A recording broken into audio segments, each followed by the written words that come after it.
Shalom, selamat siang. Perkenalkan, nama saya Patricia Tesalonika Kainde dari tingkat 1 kebidanan kelas 1C dengan NIM 711540121135. Pada saat ini, saya akan menjelaskan mengenai alat reproduksi pria dan wanita. Dimulai dari alat reproduksi pria. Yang pertama, penis. Penis adalah alat kelamin pria yang berfungsi sebagai saluran keluarnya air mani atau urin. Pada penis tersusun atas 3 jenis. Dan untuk kedua, kandung kemih. Kandung kemih merupakan alat kolektif organ pembentuk, pengumpulan, dan pengosongan urin.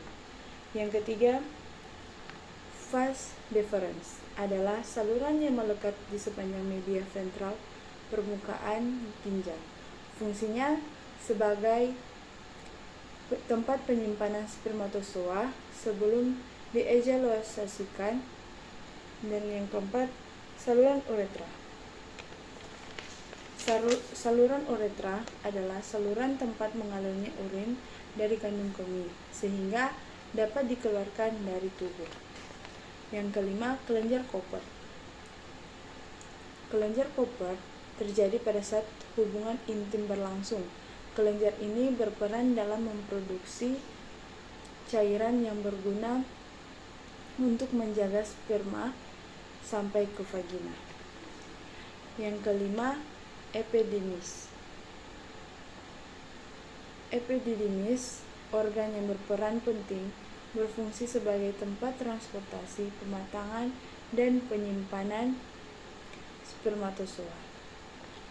Yang berikut, yang keenam, testis dan skrotum.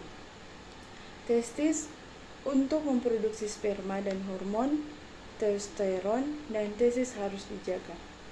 Skrotum berkaitan sangat erat dengan testis karena kantung inilah yang melindungi dan mendukung testis untuk memproduksi sperma yang normal. Yang ke-8, vescula seminalis. Digunakan melepas cairan yang tinggi gula, terutama jenis fruktosa. Dan yang ke-9 terakhir, kelenjar prostat. Fungsinya mengeluarkan cairan yang melindungi dan menutrisi sperma. Sekian penjelasan mengenai alat reproduksi pria. Selanjutnya alat reproduksi pada wanita. Baik, pada sini saya akan menjelaskan mengenai reproduksi wanita. Yang pertama, uterine fundus. Uterine fundus adalah bagian atas uterus yang mirip dengan tubuh. Yang kedua, uterus atau rahim adalah organ otot berbentuk buah pir terbalik dari sistem reproduksi wanita yang terletak di antara kandung kemih dan rektum. Ovarium ligamen berfungsi sebagai penghubung dan tempat bergantungnya ovarium ke wilayah rahim. Fungsi ligamen sebagai tempat ovarium menggantung ke wilayah dinding panggul. Yang keempat,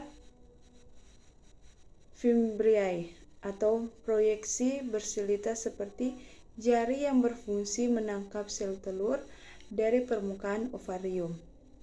Yang kelima, myometrium, lapisan tengah berfungsi untuk kontraksi dan relaksasi rahim dengan cara melebar dan kembali ke bentuk semula setiap bulannya, juga di masa kehamilan. Dan yang keenam, cervical canal adalah saluran di dalam otot serviks yang memungkinkan keluarnya darah menstruasi, maksudnya sperma dan lainnya saat persalinan. Yang ketujuh, embrio. Embrio sebuah eukariota diploid multisel dalam tahap paling awal dari perkembangan biak secara seksual pada manusia. Terbentuk embrio antara umur 3 sampai 5 minggu masa kehamilan dan sudah tampak rancangan bentuk alat-alat tubuh. Yang berikut, yang ke-8, Fallopian tube. Saluran dengan panjang 10-13 cm dan diameter 1 cm berfungsi sebagai tempat berjalannya sel telur dari ovarium menuju rahim saat ovaluasi dan tempat pertemuan sel telur dengan sperma saat pembuahan. Yang ke-9, ovarium. Ovarium berukuran sebesar biji kenari, merupakan bagian dari sistem reproduksi wanita, berfungsi menghasilkan sel telur setiap bulan.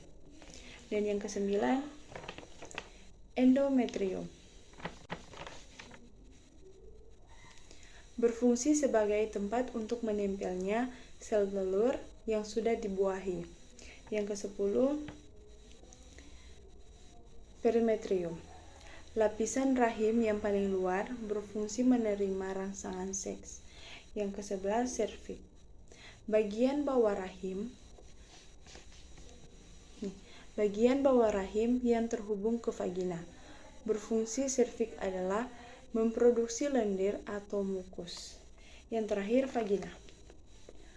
Vagina adalah saluran yang menghubungkan serviks atau leher rahim dengan bagian luar tubuh.